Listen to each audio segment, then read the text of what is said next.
کاریزما یه ویژگی جادوییه که به صاحبانش قدرت تسخیر مخاطبانش رو میده. از رهبران سیاسی مثل چرچیل تا بازیگران بی‌تکراری مثل مارلن براندو، همه نمادی از چهره‌های کاریزماتیک تاریخ هستن.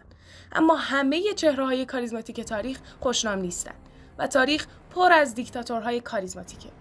کاریزما یه شمشیر دولبه است، به خصوص اگه پای سیاستمداران در میون باشه. بیایید با هم فکر کنیم. برخی از کاریزماتیک ترین سیاستمداران تاریخ دیکتاتورهای خونخوار هستند.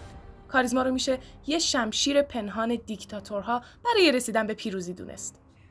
توی این ویدیو کارنامه 10 دیکتاتور کاریزماتیک رو با هم مرور میکنیم که با جادوی کاریزمای خودشون روزگار میلیون‌ها نفر رو سیاه کردن.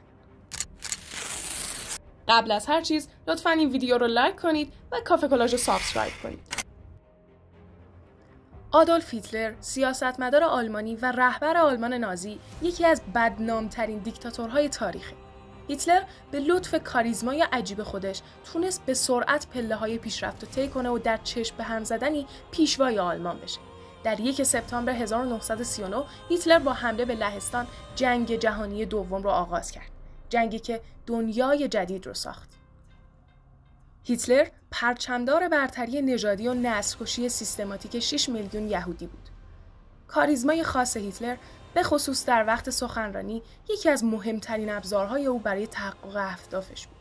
میراث هیتلر یادآور اینه که چطور یه رهبر کاریزماتیک میتونه از کاریزمای خودش سوء استفاده کنه.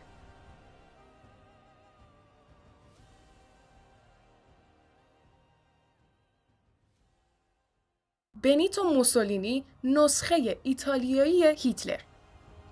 بنیتو موسولینی بنیانگذار فاشیسم ایتالیایی از سال 1922 تا 1943 با مشتی آهنین بر ایتالیا حکومت کرد. مردم ایتالیا با آرزوی بازگشت شکوه روم باستان از موسولینی حمایت کردند، اما چیزی جز دوزخ نصیبشون نشد. رژیم موسولینی با سرکوب وحشیانه مخالفان سیاسی، سیاست‌های توسعه طلبانه تهاجمی و همسویی با آلمان نازی شناخته میشه. سقوط موسولینی در طول جنگ جهانی دوم اتفاق افتاد. موسولینی هرچند در نهایت توسط پارتیزان‌های ایتالیایی دستگیر و اعدام شد، اما قبل از اون میلیون‌ها نفر رو به کام مرگ کشوند. ژوزف استالین، ارباب وحشت. ژوزف استالین دومین رهبر شوروی بود. کاریزمای استالین محصول اعتماد به نفس، قدرت کم نظیر و بیرحمی بی‌مثالش بود. استالین استاد سرکوب و ترور مخالفین بوده. حکومت استالین با پاکسازی‌های گسترده، اردوگاه‌های کار اجباری و قحطی‌های پیوسته شناخته میشه.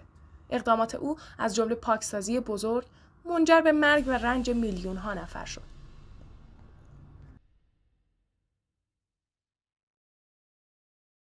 کیم جونگ اون، نسخه زنده دیکتاتورهای کاریزماتیک. کیم جونگ اون، رهبر کنونی کره شمالی، عجیب‌ترین نوع کاریزما رو داره. کاریزمای اجباری. کاریزمای رهبری کره شمالی میراث پدرانش و نظام بسته کره شمالیه. در کره شمالی رهبر در مقامی الهی قرار داره و همه چیز متناسب با او تنظیم میشه. شهروند کره شمالی وقت دیدن رهبرش باید ذوق کنه و احساسات خودش رو نشون بده. عدم ابراز احساسات مساویه با رفتن به اردوگاه کار اجباری. صدام حسین، دشمن ایران. صدام حسین، رئیس جمهور سابق عراق، از سال 1979 تا زمان سرنگونیش در سال 2003 با مشت آهنین حکومت کرد. رژیم او به خاطر وحشیگری‌هاش از جمله استفاده از سلاح‌های شیمیایی علیه غیر نظامیان کرد و شکنجه و نقض گسترده حقوق بشر بدنام بود. هرچند ما ایرانی‌ها به خاطر جنگ تحمیلی از صدام بیزار بودیم، اما او در بخش مهمی از جهان عرب محبوب بود. صدام به لطف سخنرانی‌های جذابش روح ملی‌گرایی اعراب رو زنده کرده بود. مائوزدونگ، نسخه چینی لنین. مائوزدونگ بنیانگذار جمهوری خلق چین و رهبر اون از سال 1949 تا زمان مرگش در سال 1976 بود.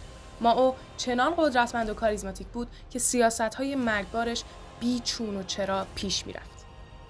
از جهش بزرگ تا انقلاب فرهنگی و کشتار گنجشک‌ها، مائو هر کاری دلش خواست کرد.